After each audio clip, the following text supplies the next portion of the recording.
every single morning at this boarding school, and therefore we didn't listen to what was happening. We spent our time flicking pellets at one another and so on. Until we had a new chaplain one day who read the collect for the day, and this was a Church of England associated school. So the collect for the day happened to be one which went, "O Lord, open thou our hearts by the inspiration of thy Holy Spirit, that we may worthily love thee and truly magnify thy holy name," something like that. And this chaplain said it in a different way. He said, "Oh Lord," firstly, that was new to us because we hadn't had any revivalist noises made in our chapel until that point. So that all woke us up just for a start. Then he said, "Open thou our hearts by the inspiration of thy Holy Spirit."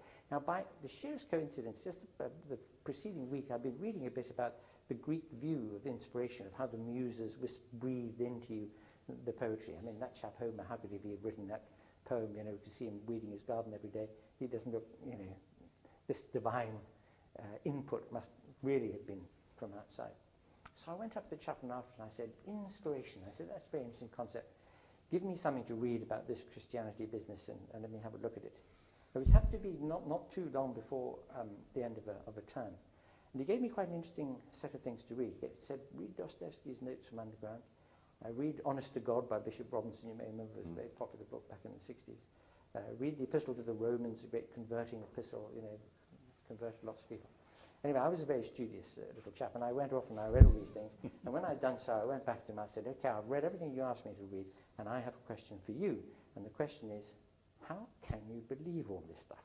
Well, I really wanted to know why, you know, and he said, "Every morning when I wake up, I pray, 'Oh Lord, I believe, help thou mine unbelief.'" And I said, "Even you don't believe it really either. You're masquerading with this white collar on and stuff." So we used to have these terrific arguments about it. Became great friends as it happened. But somehow it was a lucky thing, having not had any kind of religious input, then being presented with this, somebody trying to make the case to me, and the case just not standing up. It is interesting that, I mean, literally in the last 5 days after the meeting of the British Association for the Advancement of Science, Michael Rees, who was Director of Education at the Royal Society, which is Britain's major academy of science, I suppose, founded in 1660, had to resign because he gave a talk entitled "Should Creationism Be a Part of the School Curriculum?" And I think he makes that case, does he not? And he indeed is He's a cleric, isn't he? Yeah. Could you speak to this a little bit, because this is an interesting story. Well, he's Professor of Science Education at the Institute of Education at the University of London, and he's, as you say, so that's next door to your college. Yeah, quite next door. And he is, as you say, ordained. And he's a fellow of the Royal Society and was their Director of Education Policy. Now, it happens that he's been, you know, it was, I think, a mistake on his part and a misrepresentation on the press's part, which is the usual way that these things get out of hand. He said that he thought that when school pupils brought up the question of intelligent design or creationism in science classes, that science teachers should talk to them about it, should be prepared to respond and explain why the ID and creationist thing doesn't wash, and what the scientific view is. But the line that he was taking was that they should be treated with respect, these views, and they should be responded to. So you might think that was a reasonable thing to say. But the Royal Society itself has always had, as a policy since the issue really blew up, that ID and creationism have no place in the science curriculum at all, and that responsible science teaching should teach science and not, all these stories.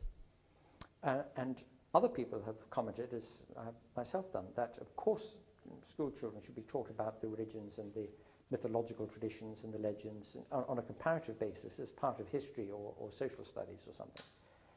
And that if these questions were to arise in the science class, that science teachers should say the proper place for discussion of this is in your history lessons or your social science lessons, although they could take the opportunity perhaps to talk a bit about why scientific method is the more appropriate thing to be applying to those sorts of questions. It seems to me that that Rice's resignation was the right thing. It was the right thing for the Royal Society to say, I'm afraid you're going to have to quit this. Not because it's strictly fair to Rice, but because it reinforces a point that the Royal Society is very keen to make, namely that science is one thing and that all the different sorts of creationist stories and legends, of which of course there are dozens and dozens, are more properly dealt with elsewhere. Okay. What do you think we should do? What should be happening vis-a-vis science now in terms of getting it in before the public? Well, I think if everybody in science who has the ability and the interest ought to be trying to communicate with a much wider audience about what they do, why they do it, and why it matters. And that people who care about science, even if they're not in science themselves, should support that and should try to make people conscious of the fact that there are a number of different sciences, that many of them are of great and immediate interest and importance to progressive, flourishing society and to individuals. Because the case is easily made in connection with biomedical sciences, but even in pure research in physics and in chemistry, we never know what new ideas might come forward or new things be discovered, and that tends to happen all the time. So make the point that science is important, that investment even in blue sky science really matters, that as an intelligent, mature society, we should always be pushing the limits of research, always be prepared to put our hands in our pockets for the big things like the north-south hemisphere investigations of the sky, because there's been controversy about the funding of that just recently, the CERN project, that all these big endeavors and all the really important projects involved with science education, the public understanding of science, of keeping science alive in schools, that all those things tremendously matter.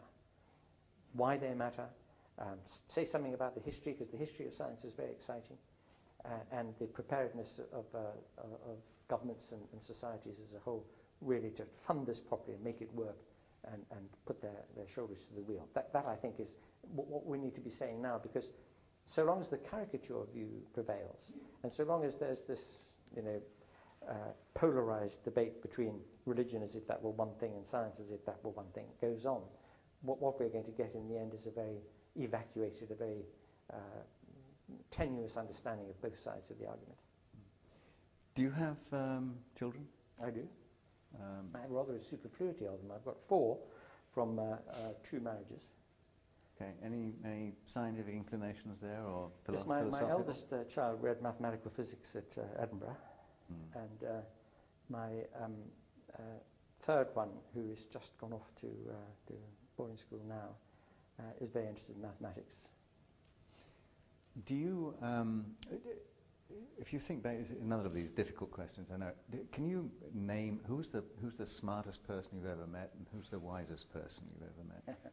But that's very hard to say, because I've met a lot of very, very, very smart people.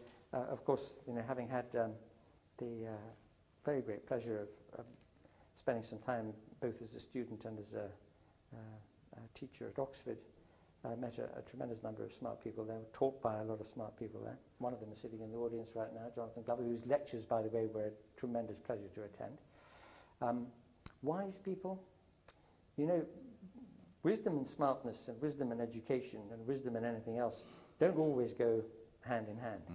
And I've met some wonderfully wise people in the oddest places, in the outback in China and in the Himalayas and where have you. Not because they were Buddhists meditating or anything like that, but just because they were interesting people to talk to.